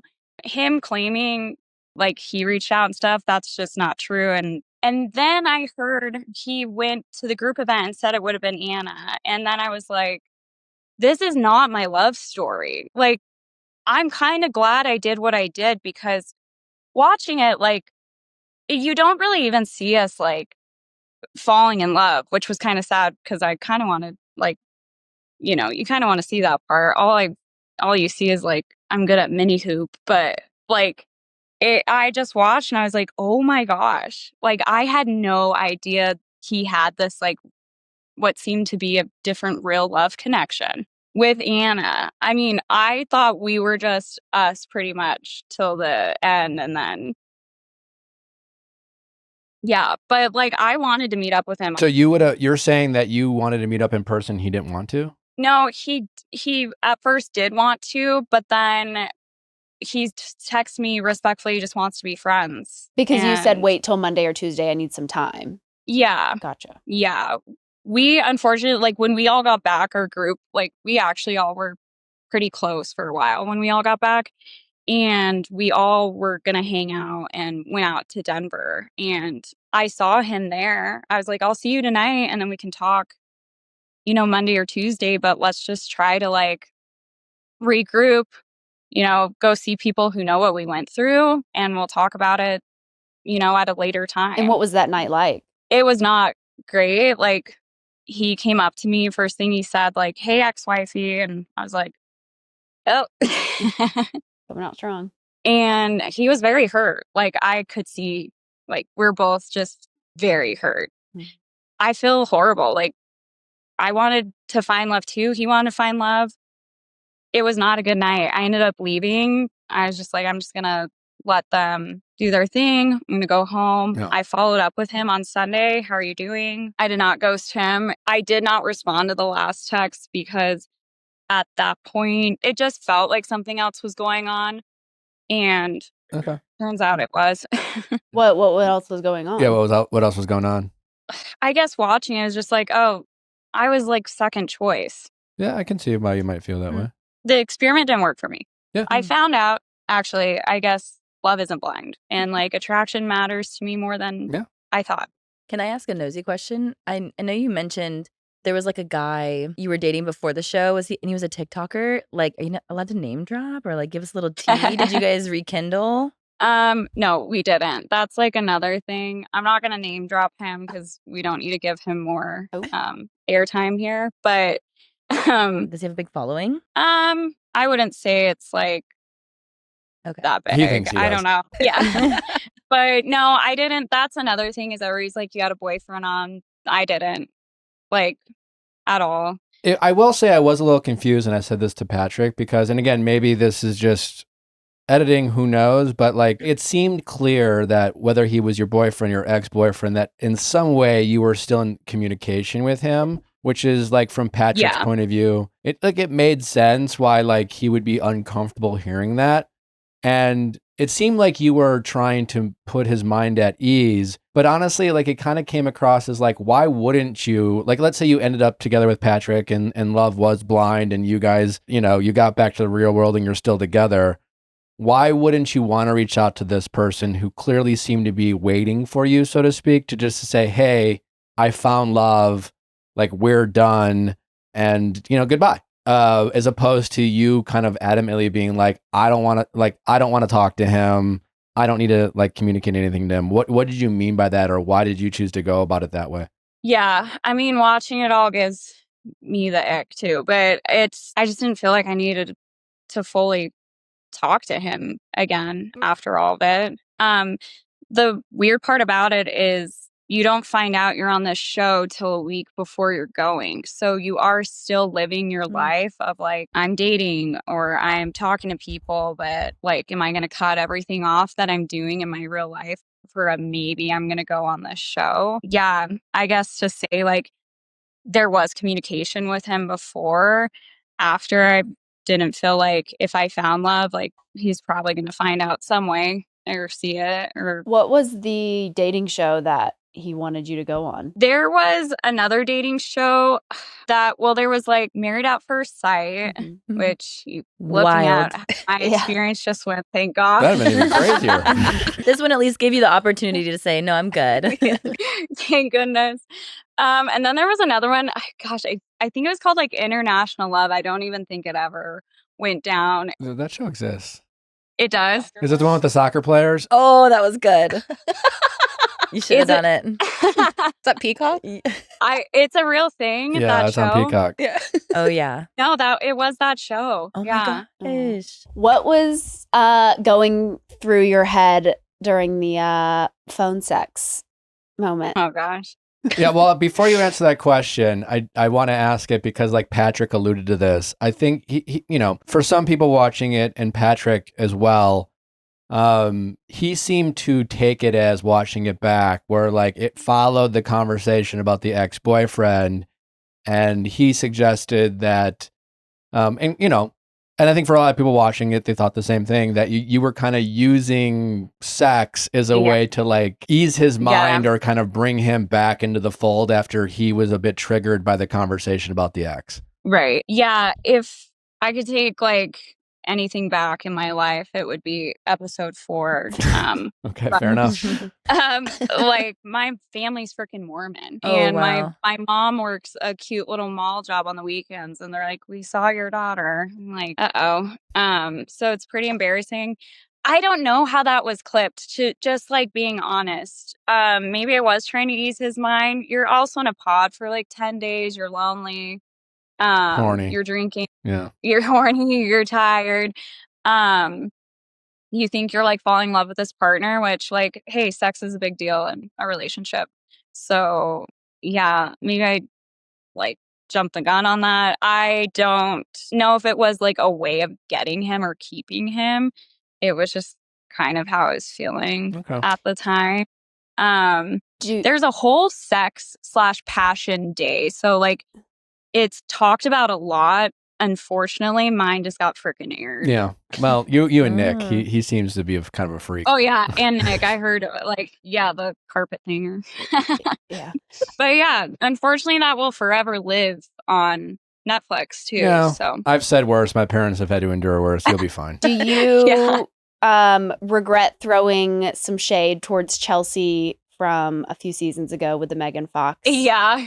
comment? Yeah, I'm not really quite sure how to react to that one. I think I was just trying to be funny, and it came off like. In her defense, I've met her in person, and I gotta say, She kind I of see does. it. I see it too. You believe it more than you believe Yeah. Nick saying he's the Wish Zac Efron. So Well, and just knowing when yeah. you meet people always like to like match you with a celebrity crush, and if like I believe that people have told her told her that after meeting her Yeah. in person, like you absolutely see it. No, yeah.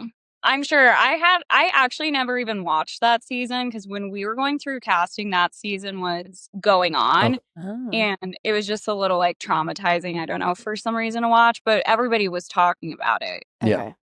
Hey, at least they're talking about her. I wasn't saying like, yeah, it was just a bad joke. I'm not always, my jokes don't always land properly. So Fair enough. Anyone else have any questions for Kacie before we let her go? I think you pretty much covered it. Yeah. Anything you want to leave us with, Kacie, before we let you go? I mean, yeah, it's the craziest thing right now. And I think in the end, I didn't handle it the best way I could have. Or, I mean, you just don't really know how to handle these things. And it's really hard for me to watch that Patrick thinks it's like because he's ugly or something. Like I keep seeing that everywhere. And it's sad for me. I was really trying to spare his feelings and his insecurities. And I did care about this person. And now, I'm the most hated thing right now, and that's fine. But, I think it's just, would I do this again? Probably not. I thought it was going to be a great experiment for me and change my mindset on some things, and it just all went blew up in my face a little. Kacie, I really appreciate you taking the time. Best of luck going forward. Stay off the internet. It's all temporary. I promise you, it's not real. It doesn't change your life unless you let it change it. So best of luck. Thank you so much. Thank you for having me. I love your guys' show. I try to take your guys' advice too, but stay offline. You'll be fine. Awesome. Thank you so Thanks, All right, much. take care. Bye-bye. Bye. Built is a rewards program built for renters who want to get more out of where they live, whether that's through travel, dining, or neighborhood perks. Perfect for anyone who's paying rent and wants to turn their largest monthly expense into opportunities for experiences. Built helps to earn points at home, in the city, and beyond. If you're paying rent every month without earning anything in return, let us introduce you to Built, the rewards program designed for renters who want to earn something for their largest monthly expense. By paying rent through Built, you can earn flexible points that can be redeemed towards hundreds of hotels and airlines, a future rent payment, your next Lyft ride, and more. But it doesn't stop there. Built is making your entire neighborhood more rewarding. You can dine out at your favorite local restaurants and earn additional points, get VIP treatment at certain fitness studios, and enjoy exclusive experiences just for Built members every month. Built is turning a monthly expense into opportunity to earn rewards and discover the best that your neighborhood has to offer. Your rent is finally working for you. Earn points on rent and around your neighborhood wherever you call home by going to joinbuilt.com/VIALL. That is JOINBILT.com/VIALL. Make sure to use our URL so they know we sent you. Well, we've talked about Helix so many times, and I got a little story for you. I think you guys are all familiar with Cindy. She is our family friend and, part-time housekeeper. And a couple months ago, she came and stayed with us. As you guys know, our guest bedrooms have Helix mattresses. And she woke up and she said, "What was that I just slept on?" And I said, "Cindy, that's a Helix mattress." And she says, "I want one." And I said, "Cindy, let me hook you up." Well, our busy lives got the best of us, and I forgot to hook Cindy up. And she called me up the other day, and she said she's incredibly mad at me. And I said, "Why?" And she said, "You haven't got me a Helix mattress yet." She said she would not talk to me again until I hooked her up with a Helix mattress. It's that comfortable, people. If you break a promise and you let someone know they're going to sleep on a Helix mattress and then they don't, it might ruin friendships. It might ruin relationships, but it also saves them. Natalie and I have been sleeping on a Helix mattress for over 5 years now. All our guest bedrooms have a Helix mattress. Helix has a unique lineup of 20 unique mattresses for all kinds of sleepers. To get a mattress that's perfect for you, all you have to do is go to helixsleep.com, answer a few questions about your sleeping preferences, and they will hook you up with a mattress that's right for you. And if by some miracle they get it wrong, don't worry, you have a 100-night sleep trial to try it out. Do whatever you want for 100 nights, and if it's not the best sleep of your life, you can return it for a full refund. Plus, all their mattresses come with a 10 to 15-year warranty depending on the mattress. So you are going to get that best night of sleep. I promise you that. Stop going to mattress stores. They're weird anyways. Just order a Helix mattress right now. It'll be delivered right to your door. It's actually fun to open up because it just inflates. No need for box springs or anything like that. To hook up yourself with the best night of sleep you'll ever have, go to helixsleep.com/VIALL for 20% off site-wide. That's helixsleep.com/VIALL for 20% off site-wide. Make sure you enter our show name after checkout so they know we sent you. helixsleep.com/VIALL. Fall's here. Kids are back in school. Vacations are over, and it's officially start of cozy season. The weather just changed here at the lake, and the first thing I did was put on my Bombas socks. Bombas, the most comfortable socks, slippers, and tees you can find, made from premium materials that actually make sense for this time of year. I actually just got a pair of their slippers because they are A, so chic and so cute, and B, actually so comfortable. They're Sherpa-lined Sunday slippers. They honestly make it hard to leave the house. Like, I want to, and I actually did. I wore them to the airport because I just could not take off my Bombas slippers. They're so comfortable. And the best part, every item you buy, Bombas donates one to somebody experiencing homelessness. Over 150 million items have been donated thanks to customers. They also have incredible dress socks for any special occasion. And ladies out there, if your husband is mix matching his work socks, if he's suiting up and looking sloppy on his feet, upgrade your dress socks today with Bombas. Head over to bombas.com/VIALL and use code VIALL for 20% off your first purchase. That's BOMBAS.com/VIALL. Code VIALL at checkout. All right, what do we think? For the record, I'm Team Patrick. I'm also Team Patrick, I think. I'm definitely Team Patrick. I mean, I understand her saying like she didn't know that they would air her talking to producers. But you still... But then also her telling Patrick, like, the producers are trying to make it seem like it's about appearance and that I'm not attracted to you. And it's like, but that is what you said. I appreciated her acknowledging that she came across as a little gaslighty. I appreciate her acknowledging that love isn't blind for her. I wish that she would have owned being that misrepresenting her feelings towards Patrick a little bit more than she did. Because, like, to say that I was in love with him then, I get she was probably, no doubt, very confused, but, like, you knew you didn't want to be with him, and just, she could have told him that.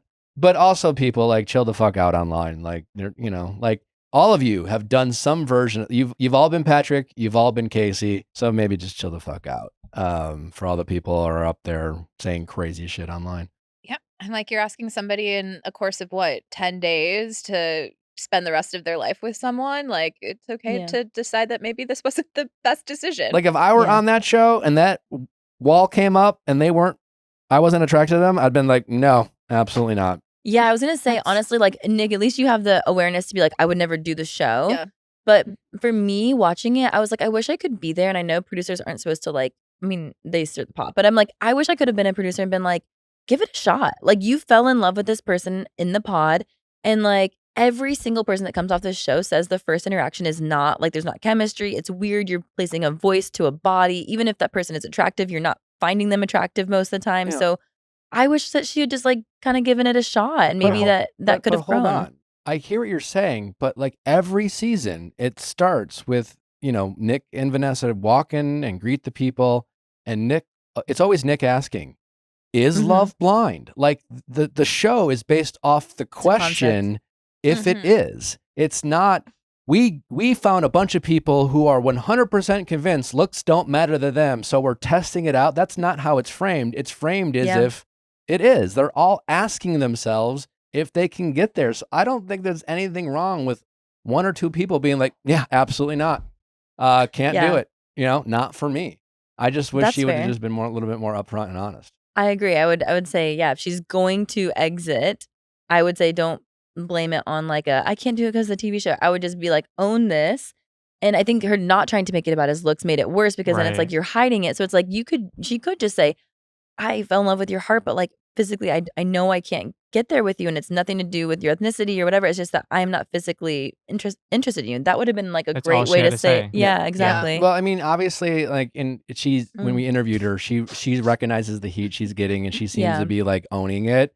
And I think it all came down to her just not wanting to look bad in the moment and trying to figure out the best way to say something, knowing that like there was no easy out. It's also what you say, Nick, too, where it's like, you have to be okay with being the villain in someone's story. Yes. And it's just like you trying to pretend to like not pretend to care for his feelings, but like trying to protect his feelings instead of just being honest made you look worse, because it all seems performative. Yeah. Where it's like, I'd rather you just be like, hey, and the easiest cop out for this whole situation is, hey, I realize I have to get married to you in 2 weeks and I'm not ready to get married. Like, that's okay. Not just, I don't want to go to Baja. Yeah, like, you know what I mean? Because, like, free trip to Baja. I would have gone too. Kind of hard to, Say no at the altar. Yeah. Yeah. Then there would have been two couples that didn't have sex, and then Edmund wouldn't feel so alone. Yeah.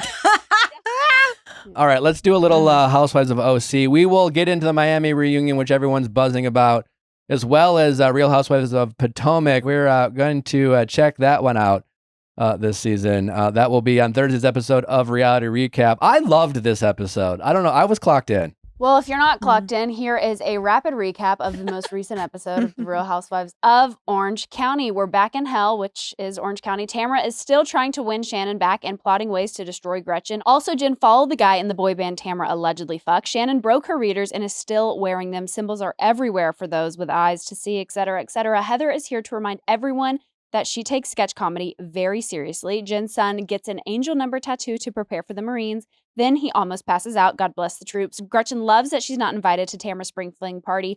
Emily once again refers to Gretchen as Gretchers for some reason. Then she calls her a bad Christian. There's nothing like Orange County Housewives. Shannon thinks she looks like a prairie hooker. She's just wearing a red dress. Tamara is going to meet Katie because she does feel like Gretchen is the all-star liar in the group of liars. That pisses Emily off. Heather is mad at Gina for shit-talking her improv journey. Gina didn't know Heather was a comedian because she's never been funny and is also too young to remember her 90s sitcom. And listen, all love to Heather, but if your friends start taking improv, it is your civic duty to make fun of them. Support them, but not too much. Comedy needs trauma, etc., etc. Heather also doesn't trust Tamara with her feelings, which is the funniest conclusion to just now come to. Maybe Heather is a comedy queen, but then Tamara quits again, and I'm bored. Overall, Katie Janela, you are missed. Get back here. Seriously. I'm not bored by the second quitting. I was honestly, just like, again? Yeah. Again. No, I was like, at this point, it's a bit. Hilarious. Keep doing it. It is funny. It is, okay, rule of threes. First time it was funny. Second time, not impressed. You gotta hit me with a third time for me to get into This was her third time. When was the first? She screamed out when the Gretchen thing the night before. Yeah. Or the day before. Yeah. But okay, sorry. This is your third. She's only stormed out twice. She's still bored. Can we bring up Heather's IMDb page? You mean Heather Page Kent? Yeah, what sitcom was she in? Did she like go on one date with Jerry Seinfeld in an episode of Seinfeld? No, she did Hot in Cleveland in season 4, season 6 she was or in something. Hot in Cleveland? She did a guest star role, but like she's been on sitcoms. Any main characters? Any recurring roles? She was no Terry Hatcher, I'll say that. Okay. Are you pulling it up? Stark raving mad. That's like Not when Gina called Heather brave for doing stand-up comedy. Well, that's very brave. That's very brave. That's conscious. Guys, that was kind of specifically for me. I died. I loved it. The best part was because like Gina wasn't trying to be a bitch. Gina was like, "That's so brave." That's really, she kind of was though. She kind of. I don't think so. I think that Gina was like really. I think Gina seriously thought it was brave of her. Her being like, I guess Heather's my funny friend. Yeah. That was shade. Like that, if I was Heather Dubrow in that moment, like me being the person I am, if I found out my friends were that shocked I was getting into comedy, I may like walk out the door and never return and go into the ocean somewhere. It also killed me that Emily came in guns a-blazing, ready to just like stir the pot with Tamra. Tamra then like leaves. And then Emily's like confiding in the cake baker. I'm sorry, and like this might to be offensive to Emily, but I'm like, Emily is just like the fakest friend you never want. Yeah. Like, cause she can't wait to throw someone under the bus, but she never acknowledges her part in the conversation. And even when she does, she's like, I think I said that. And it's like, no, you literally come in before anyone gets there and you're so ready to cause a fight between Tamra and Heather. Why? And she's like, I said it too, but it's not that big of a deal. But Heather said. Yeah. I need Emily to stop talking about her kid's eating disorder. I'm just like bored. I'm like, Emily, stop using your kid and like what's going on with him as your storyline. It's grossing me out. Yeah. I think maybe it was coupled with the fact that we are literally walking into a store for a business built on breaking pottery only to glue it back together. If that's not the most bored, privileged white women shit I've ever seen. Oh, for sure. Yeah. Like, I want to do it, but it's fine. Dude, I don't, that's crazy. I don't know what it symbolizes. I just think there's just like. You know, I actually did that with my dad though. What? I lived in Japan for 2 years though. And during COVID, we were like all locked down together. My dad was super sick, like literally so sick in a wheelchair. And we broke like a planter that we got my mom for her birthday. And so like as a family, my mom, my dad, and I all like put it back together with like the gold. That's not glue. It's like a thing. And it was like very therapeutic for us in that moment. It was spiritual. And I was like, I lived in Japan. I'm sure it all has its benefits. It's just like you clearly have a lot of free time and money, and your life is luxurious beyond belief that you have the ability to pay to break shit only to put it back together. That is just, it's just insane. I mean, I think we just have to recognize that. And I just like, I don't know, like all these like kids in the OC with parents who just have nothing but time to think about problems for their kids. I don't know. It's just like, I don't know. I also agree. I was gonna say, I agree with your statement about the talking about the eating disorder thing. It's like, this came up recently with like some mom friends, and it's like, sometimes if you put too much pressure on a situation, it starts to like add to the issue versus like allowing somebody like to just be themselves, and like it kind of works itself out. And I'm no parent, so it's I like, can't judge, it's like parents. You're like parents are uncomfortable with their idea. I'm like, get it. As a parent, we don't want our kids to feel discomfort or pain or disappointment, but that is all a part of life, right? Like all those things are like lessons to be learned. I think like some parents have too much goddamn time on their hands that they're like, they're in it, you know, it's all comes from a place of love, but like, it's just like, fuck, man. I don't know. Yeah. But maybe I'm misreading it, but I just need her to stop talking about it because it's like always an uncomfortable scene. I'm definitely the odd one out there. I think it's pretty like interesting to see her talk about like her kid that's struggling with an ED, but also it's coupled with like being on the spectrum. And like how she's saying like it's causing issues. First of all, I wouldn't want this on TV, but I think it's something we don't see on TV. And I could see why she's vulnerable for showing it. Like, but it's also like not her. I mean, sorry, but like obviously we know kids can't give consent. So it's just kind of like you're blasting this child's personal information for millions of people to watch, let alone he has to go to school.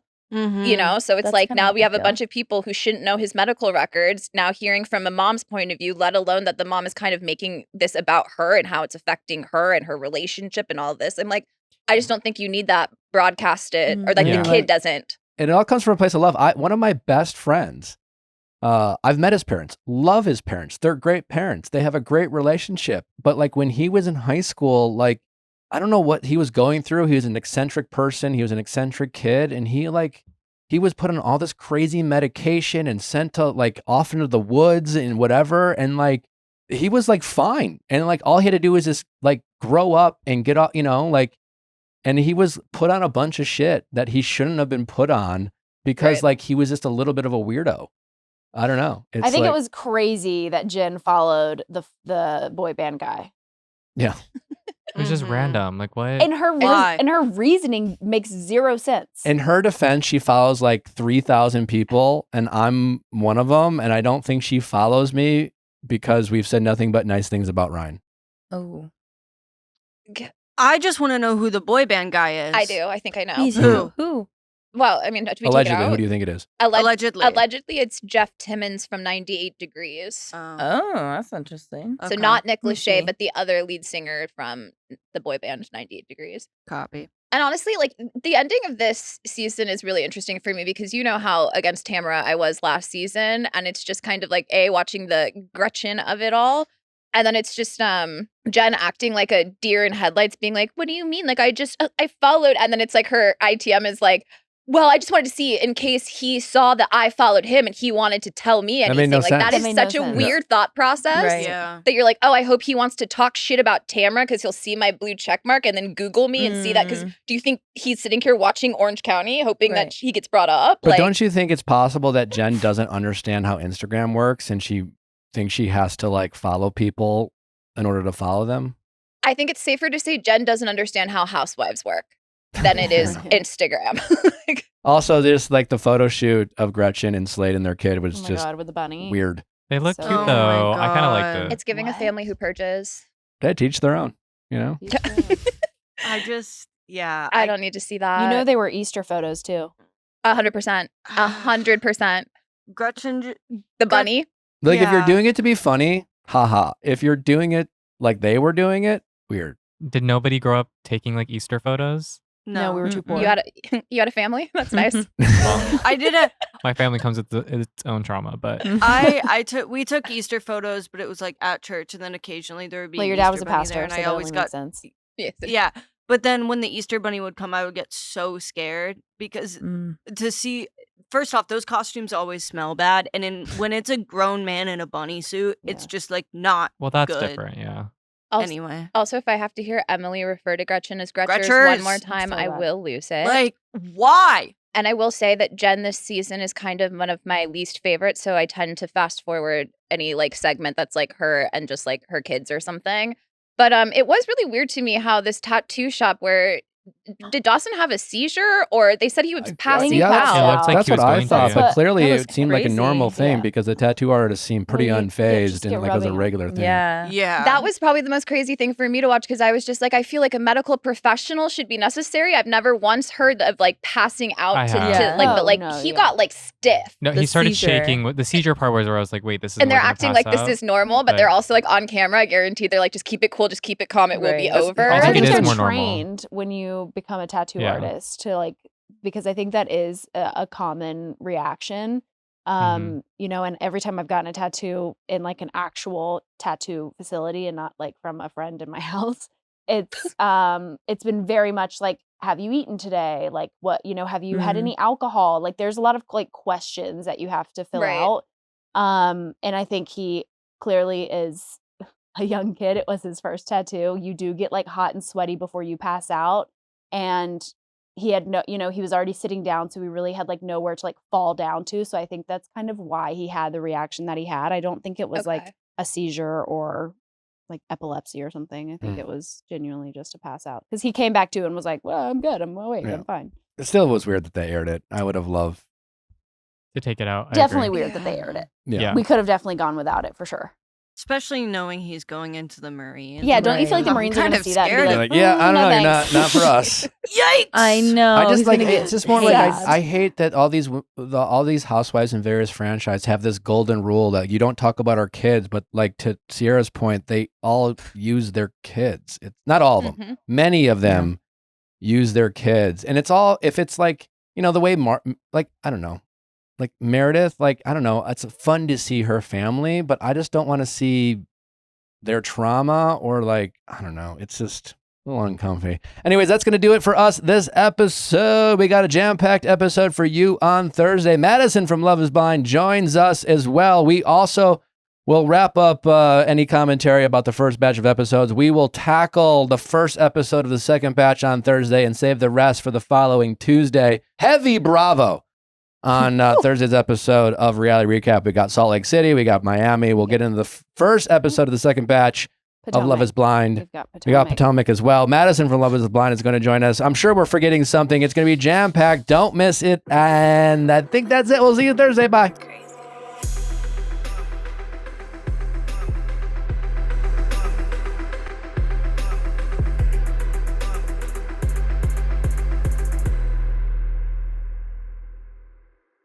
Hey guys, if you loved what you listened to, make sure you hit that subscribe button below. Thanks for listening. We'll see you next time.